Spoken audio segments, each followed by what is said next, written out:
Այսօր ինչ ուղերձով եք միացել այս ակցիային։ Տեսեք, ընդհանրապես հայ առաքելական Սուրբ եկեղեցին եւ մենք հոգեվորականներս բնականաբար լինելով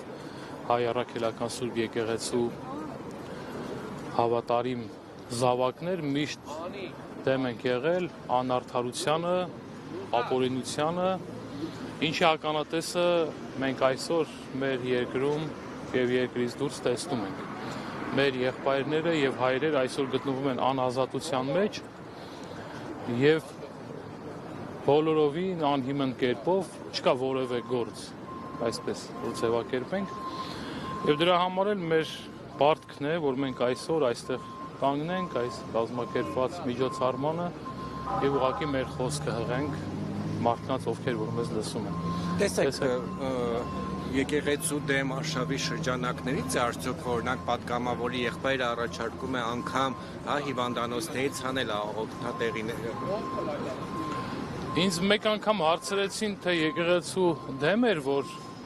բանակի հոգևոր հովությունը փակեցին, ես ասացի հետևյալը, այդ քայլը եկեղեցու դեմ չէ։ Այդ քայլը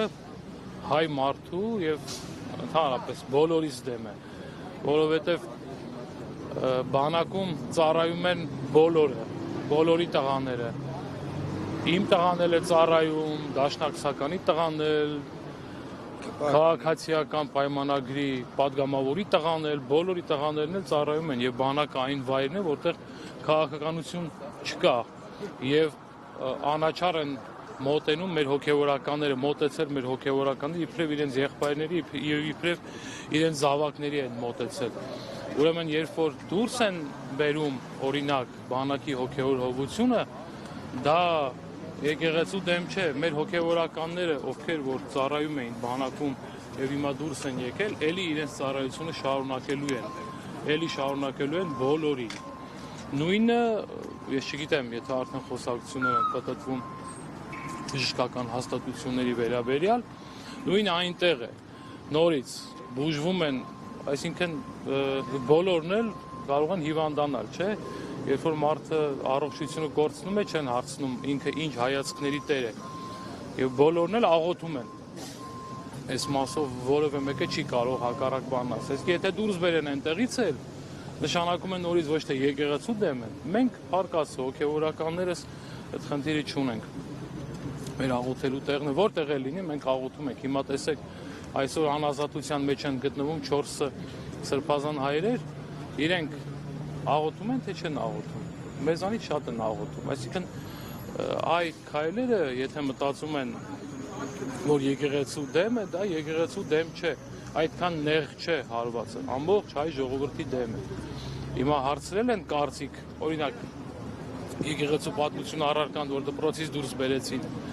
հարցրեցին կարծիք աշակերտների եւ հազարավոր աշակերտների եւ ուսուցիչների,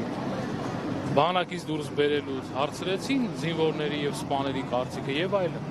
Այսինքն մենք ասում ենք մեր կարծիքը, որ դա ոչ թե եկեղեցու դեմ է, այլ հայ ժողովրդի դեմ է։ Շնորհակալություն։ Օրինաբեր ծառայություն 7 եպիսկոպոսների մասով քրեական փաստորեն հանրային քրեական հետապնդում նախաձեռնվեց քննչական կոմիտեի կողմից եւ ըստ էության ստեղծվում է մի իրավիճակ, որ կաթողիկոսի գործողությունները իրավական ուզում են ընթացք ստանա։ Հիմա ստեղծվում է իրավիճակ, որ նա ցանկացած գործողություն իրավական ընթացք են ուզում որպես իրականացվի։ Հիմա ինչ է լինելու։ Ինչ դուք խնդիր եք տեսնում այս առումով եւ ինչ զարգացումներ կարող են լինել, որովհետեւ ասում են հաջորդը կաթողիկոսներն։ Այս մենք էլի ասել ենք, տեսեք, ցավի սիրտ որևէ բանից էլ չենք մենք զարմանում, այն որ մեր եպիսկոպոսները, գիտեմ, որոշում է կայացվել, քրեական գործ է հարուցվել, այս ամեն ինչը, որ ասում են քրեական գործ որոշում, մի տեսակ ծիծաղ ու ժպիտ է առաջացնում, որովհետեւ եկեղեցին միշտ իր ժողովները, գերագույն հոգևոր խորհրդի, եպիսկոպոսատ ժողովներ, տեղական ժողովներ արել է եւ երբևիցե այսպիսի բան չի եղել։ Այսինքն դա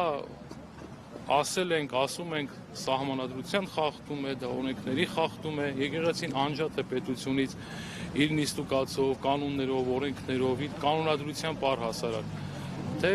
եպիսկոպոսատ ժողովից ինչու են այդքան անհանգստանում, վախենում, որ նման գործողություններ արουν, որ չկարողանան։ Ես չեմ կարող ասել վախենում են, թե չեն վախենում, բայց որ կարևորում են բոլորը եպիսկոպոսատ ժողովը, դա փաստ է, եւ որ կարևորում են շատ լավ է, պիտի կարևորեն, բոլորն էլ պիտի կարևորեն,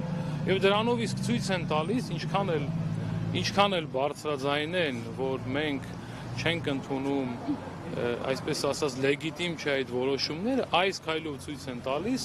ովքեր որ ուզում են խոչընդոտել եպիսկոպոսատ ժողով այս քայլով ցույց են տալիս,